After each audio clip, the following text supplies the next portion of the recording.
A dúvida está reinando por aí?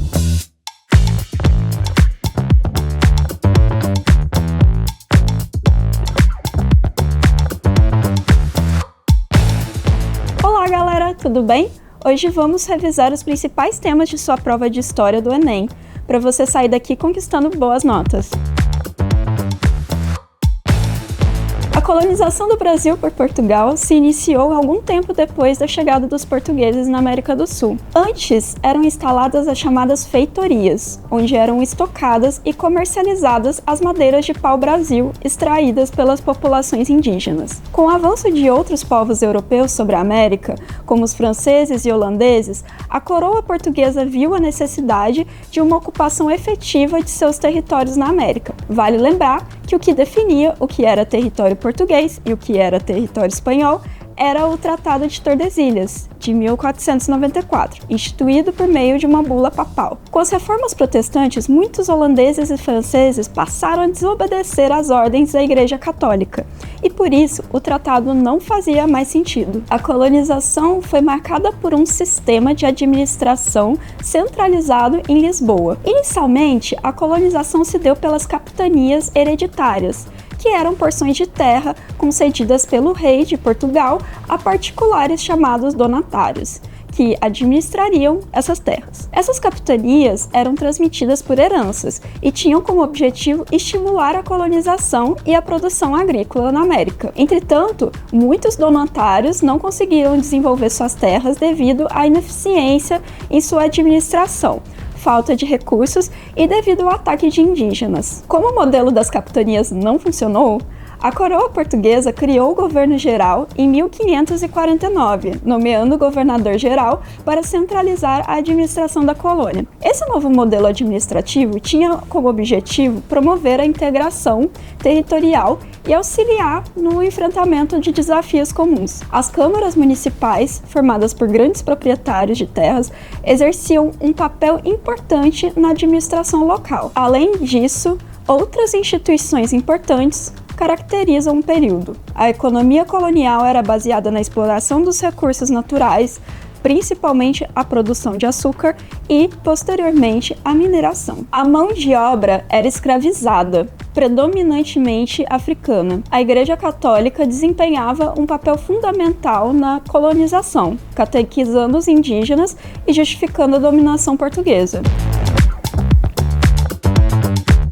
O segundo reinado começou em 1840, com a maioridade de Dom Pedro II, que assumiu o trono aos 14 anos. Durante seu governo, o Brasil experimentou um período de estabilidade política marcado pela predominância do regime monárquico e a consolidação do sistema parlamentar. Dom Pedro II foi um líder centralizador, promovendo reformas e modernização. O período foi marcado pelo avanço das instituições políticas, com destaque para a criação do Partido Liberal e do Partido Conservador, que se alternavam no poder. A economia do Brasil, no segundo reinado, foi caracterizada por um crescimento significativo, principalmente no setor agrícola. A produção de café tornou-se a principal atividade econômica, impulsionando a economia nacional e atraindo os investimentos estrangeiros. A construção de ferrovias e a expansão da infraestrutura também foram essenciais para o desenvolvimento econômico. No entanto, a economia ainda era fortemente dependente do trabalho escravizado,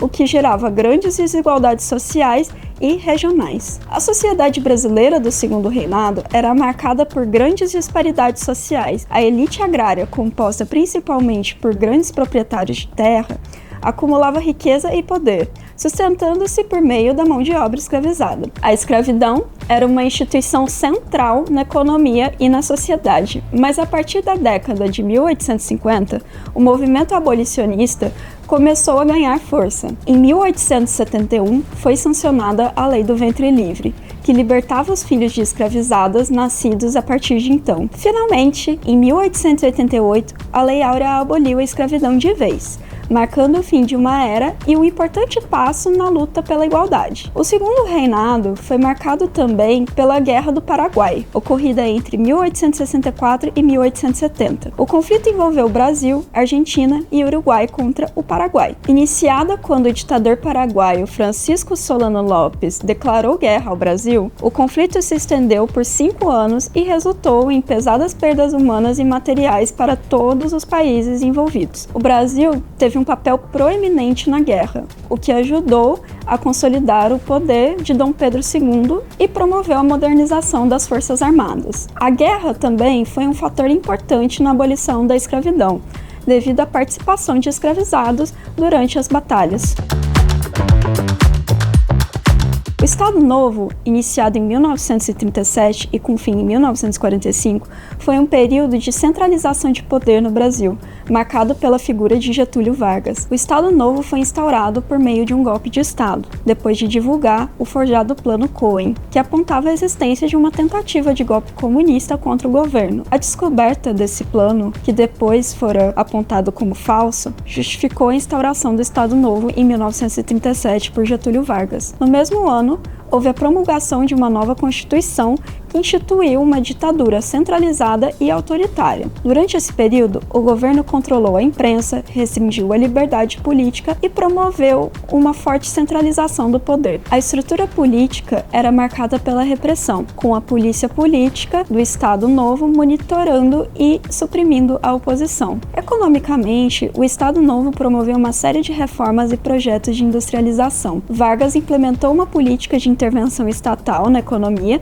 para promover o desenvolvimento industrial com a criação de estatais como a Petrobras e a Companhia Siderúrgica Nacional. Essas medidas visavam modernizar a infraestrutura do país e reduzir a dependência das importações. A economia passou a ter um papel mais ativo do Estado, com investimento em grandes obras e setores estratégicos, impulsionando o crescimento industrial e a urbanização. A sociedade durante o Estado Novo foi marcada por uma forte presença do Estado nas questões sociais. Foi também um período de reformas sociais, incluindo melhorias nas condições de trabalho e a implementação de leis trabalhistas, que procuraram regulamentar e proteger os direitos dos trabalhadores. Entretanto, essas reformas foram acompanhadas de um aparelhamento dos sindicatos, reproduzindo o modelo corporativista de sindicatos que era vigente na Itália fascista de Mussolini. Ou seja, nesse período, os sindicatos serviam como instrumento de propaganda do governo